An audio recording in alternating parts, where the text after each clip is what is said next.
అర్ధాంతరన్యాస అలంకారం. సామాన్యమును విశేషము చేతగాని విశేషమును సామాన్యము చేతగాని సమర్థించి చెప్పినట్లయితే ఆ అలంకారాన్నే అర్ధాంతరన్యాస అలంకారం అంటారు. అంటే ఇక్కడ సామాన్యం అంటే సహజంగా లోకంలో ప్రసిద్ధిగాంచింది, ఏదైనా సహజంగా లోకంలో ఎప్పుడు కూడా మనం మాట్లాడుకునేది అవుతుంది. విశేషం అంటే ఒక ప్రత్యేక సంఘటన, కొన్ని ప్రత్యేక సంఘటనలకే ప్రత్యేక కార్యాలు జరుగుతాయిగా, అటువంటి సంఘటనలు ఏమైనా ఆ రెండింటిని మనం ఏం చేయాలి, సమర్థించి చెప్పినట్లయితే, సామాన్యాన్ని విశేషాన్ని సమర్థిస్తే అది అర్ధాంతరన్యాస అలంకారం. ఉదాహరణకు హనుమంతుడు సముద్రంను దాటాడు. మహాత్ములకు అసాధ్యమైనది లేదు కదా.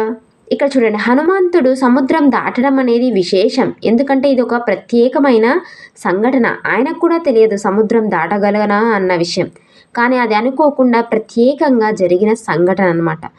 మహాత్ములకు అసాధ్యమైనది ఏదీ లేదు కదా. అవును, గొప్పవారికి ఏది సాధ్యం కానిదంటూ ఏదైనా ఉంటుందా? ఏమీ లేదు, ఇది సామాన్యం అవుతుంది.